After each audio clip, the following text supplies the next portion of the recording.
மக்களே வணக்கம். ஒரு 2 நாளாகவே இந்த விஷயம் எனக்கு மைண்டுக்குள்ளே ஓடிட்டே இருக்குது. என்ன அப்படின்னா, விஜய் அண்ணா ஆட்சியில் வந்து உட்காந்ததுக்கப்புறம் நிறைய யங்ஸ்டர்ஸ் பார்க்க முடியுது. ஒரு எம்எல்ஏவா, ஒரு அமைச்சரா, இதில் பல பேர் எப்படின்னு தெரில. ஆனால் ஒரு சில பேர் உண்மையிலே ஜெனியூனாக விஜய் அண்ணாக்காக உழைச்சவங்க தான். அதாவது அவங்களோட ரசிகர் மன்றம், அந்த விஜய் மக்கள் இயக்கம், அதிலெல்லாம் அப்பையிலேருந்து உதவி செஞ்சு மக்களுக்கு தன்னோட சொந்த காசில் போட்டு இப்படி வேலை செஞ்சு விஜய் கவனத்துக்கு போய் அதுக்கப்புறம் அவங்கள வேட்பாளர் நிப்பாட்டி இன்றைக்கி அவங்கள எம்எல்ஏவாக ஆக்கியிருக்காங்க.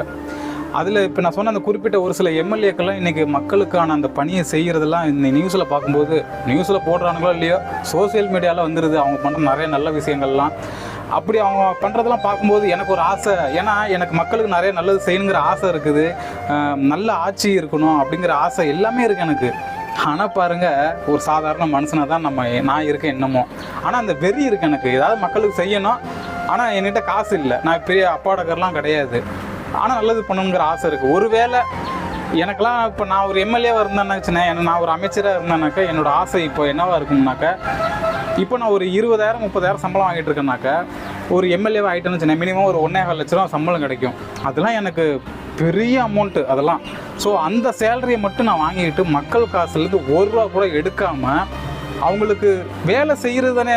அதாவது அந்த எம்எல்ஏ அப்படிங்கிறது மக்களுக்கான குறையை கேட்டு அவங்களுக்கு தேவையான வசதிகளை செஞ்சு தர்றதுக்கு தானே அந்த 1 லட்ச ரூபா சம்பளம் அப்படிங்கிறது. அதுக்கு மேல் நமக்கு எதுக்கு காசு தேவை?